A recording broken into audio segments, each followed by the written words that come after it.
ẹ̀yin ará nínú Olúwa, mo kí yín pé a kú ọjọ́ ìsinmi lónìí. Olúwa yóò fún ọkàn wa ní ìsinmi àti ìfọ̀kànbalẹ̀ nínú ọdún yìí. Oore ọ̀fẹ́ àti àlàáfíà Ọlọ́run yóò máa bá wa gbé. Mo kí yín káàbọ̀ sínú ìwàásù ti ọjọ́ òní. Èmi ni àlùfáà àti ọ̀mọ̀wé Bámidélé Ọlásùpọ̀ Oyègòkè, olùṣọ́ àgùntàn ìjọ Mushin Baptist Church Lagos. Mo ń sọ nípa tìrẹ lónìí wípé Olúwa yóò ṣí ìwé ìrántí ohun rere kàn ọ́.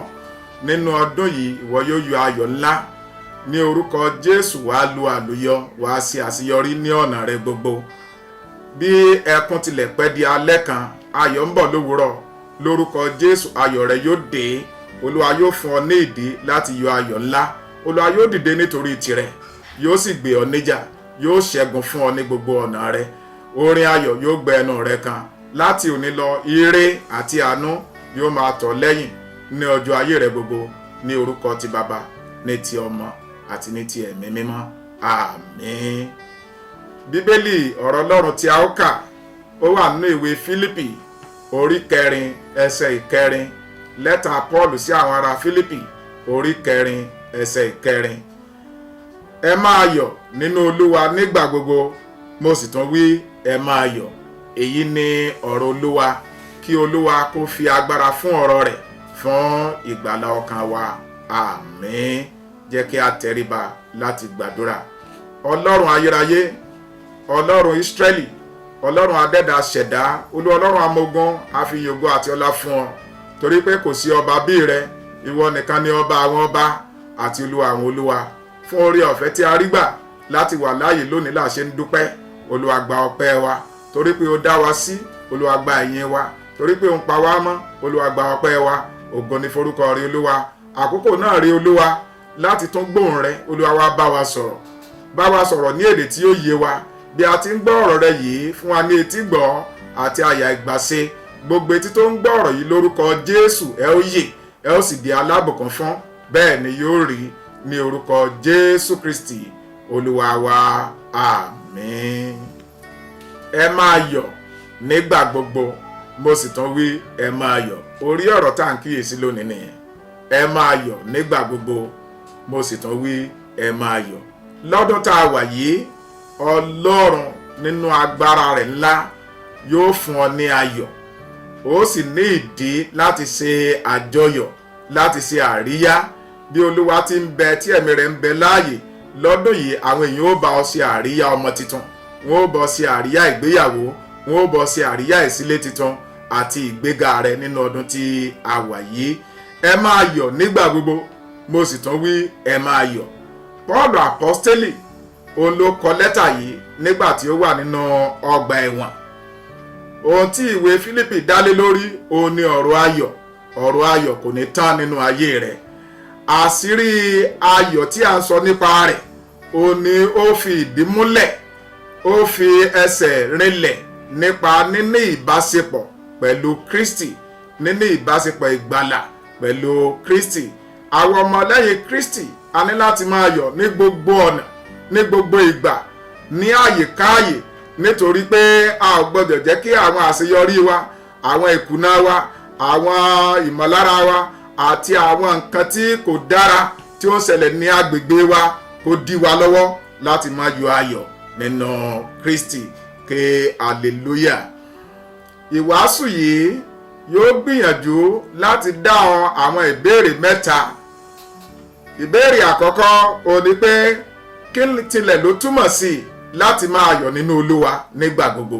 Kí ló túmọ̀ sí láti máa yọ̀ nínú Olúwa nígbà gbogbo? Ìbéèrè kejì ó ní pé báwo ni ènìyàn ṣe lè yọ̀ nínú Olúwa ní ìgbà gbogbo? Báwo ni ènìyàn ṣe lè yọ̀ nínú Olúwa ní ìgbà gbogbo? Ìbéèrè kẹta ó ní pé èrèdí kíni ó ṣe yẹ ká máa yọ̀ nínú Olúwa nígbà gbogbo? Èrèdí kíni ó ṣe yẹ ká máa yọ̀ nínú Olúwa ní ìgbà gbogbo? Láti dáhùn àwọn ìbéèrè mẹ́tẹ̀ẹ̀ta yìí, a gbọ́dọ̀ ṣe àkíyèsí pé láti máa yọ̀ ó túmọ̀ sí pé kí èèyàn ó ní inú dídùn. Ó túmọ̀ sí pé kí ènìyàn jẹ́ ẹni tí ọkàn rẹ̀ ó rẹ́rìn-ín, tó túraká, tó ń ṣe àríyá, tí ó sì ń yọ̀. Ìtumọ̀ ayọ̀ nìyẹn. Nígbà tí mò ń sọ fún ọ lọ́dún yìí, Olúwa yóò fún ọ ní ìrètí ayọ̀. Ìrètí rẹ kò ní já sí asán, ìrètí rẹ kò ní já sí òfo. Lọ́dún yìí wàá yọ ayọ̀ ńlá, wàá sí àríyá, yóò sì dára fún ọ. Àwọn ẹlòmíràn wọ́n ń sọ pé kí ni káwọn máa yọ̀ fún nígbà tí ò sí owó, nígbà tí ò sí oúnjẹ, nígbà tí ò sí ọmọ. Èèyàn lè má yọ̀ bóyá nígbà tí arákùnrin tàbí arábìnrin rẹ̀ bá fi sílẹ̀ lọ tó ṣe aláìsí, nígbà tó bá ní ìjákulẹ̀ tàbí bá ní ìdojúkọ tí kò ṣẹ́gun, tàbí bá rí àwọn ìpèníjà inú ayé tó ń da ọkàn rẹ̀ láàmú tí kò jẹ́ kí ọkàn rẹ̀ kó lélẹ̀, irú ẹni bẹ́ẹ̀ lè má ní ayọ̀. Nígbà mìíràn ohun gbogbo lè máa lọ déédéé, èèyàn lè lówó, ó lè nílé, ó lè lọ́rọ̀, ó lè lọ́lá, ó lè ní ohun gbogbo, ṣùgbọ́n kó má sí ayọ̀ ní inú rẹ̀, kí irú ẹni bẹ́ẹ̀ kó di ohun kan tó nira fún láti lè yọ ayọ̀.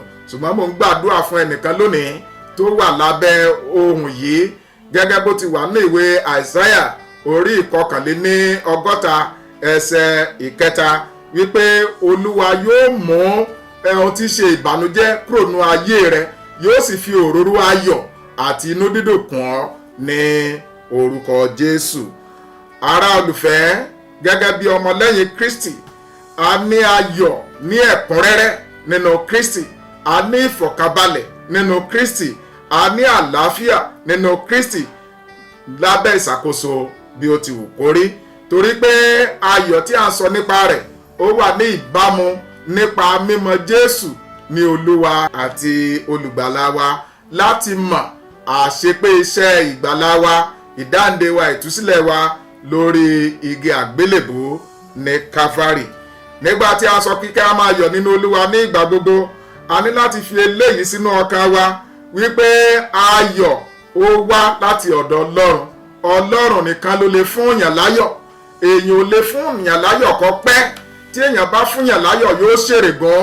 Nítorí náà Ọlọ́run nìkan ló jẹ́ orísun ayọ̀ wa.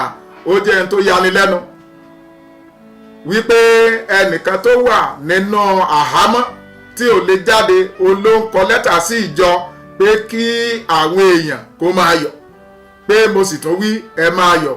Ohun tí Paul apọ́sítélì ń sọ fún wa lónìí ó ní pé ó ń kọ́ wa pé àwọn tí a ń là kọjá ìṣòro, ìdààmú, wàhálà, ìpọ́njú nínú ayé kò yẹ kó dí ayọ̀ wa lọ́wọ́ nínú Kristi Jésù, pé a gbọ́dọ̀ gba ìṣòro, wàhálà àti ìpọ́njú láti borí ọkàn wa mọ́lẹ̀, bí kò sí pa gba ayọ̀ Ọlọ́run kó fi ìdí múlẹ̀ nínú ayé wa, kó sì máa fi ara hàn.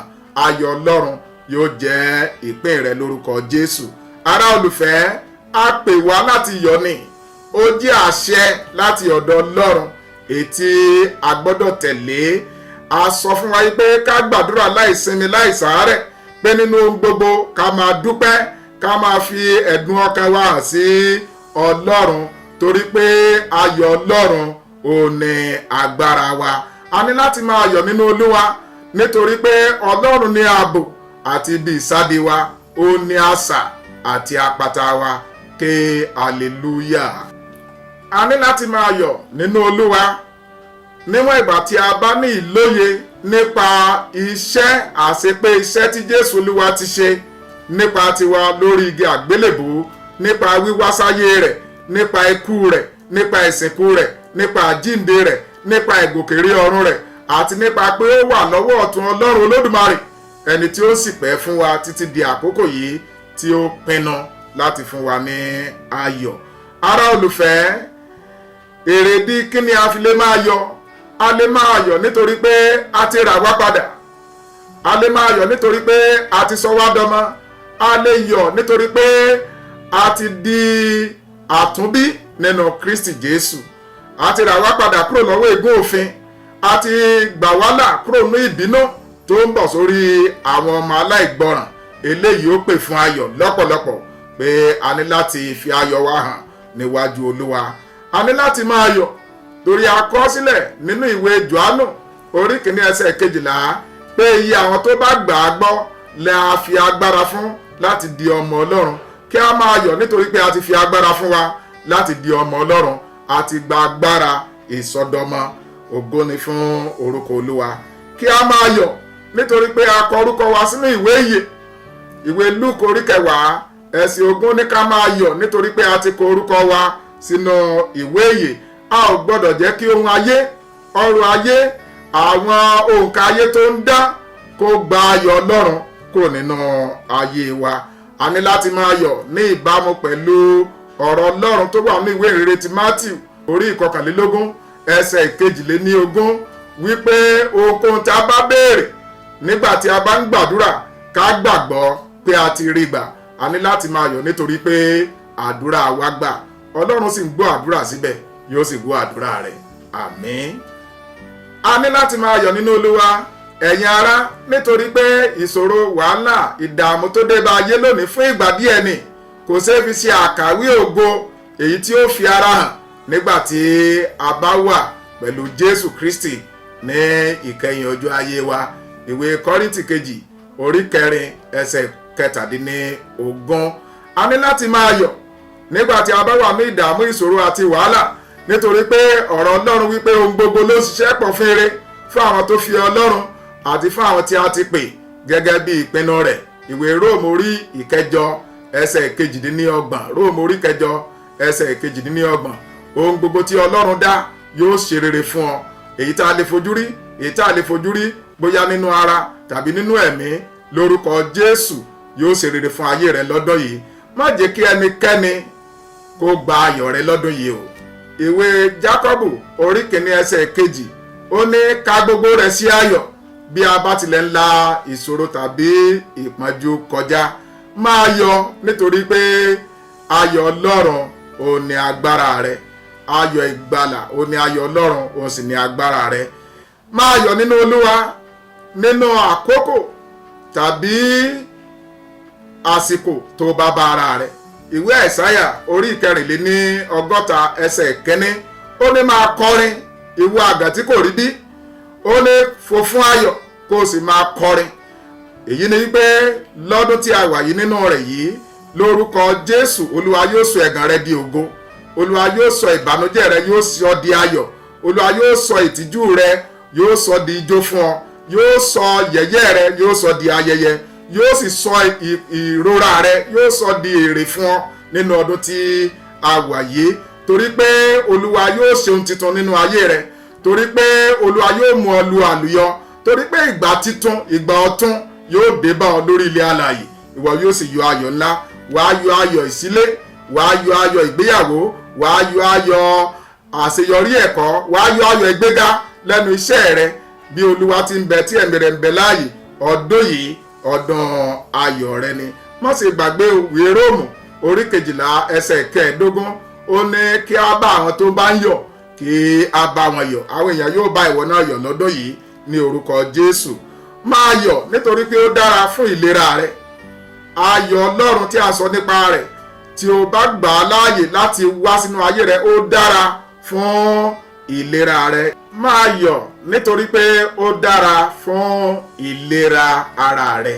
Gẹ́gẹ́ bí ó ti wà nínú ìwé Òwe orí 17 ẹsẹ̀ 22 tí ó kà báyìí pé inú dídùn mú ìmúláradá rere wá, ṣùgbọ́n ìbìnújẹ́ ọkàn mú egungun gbẹ.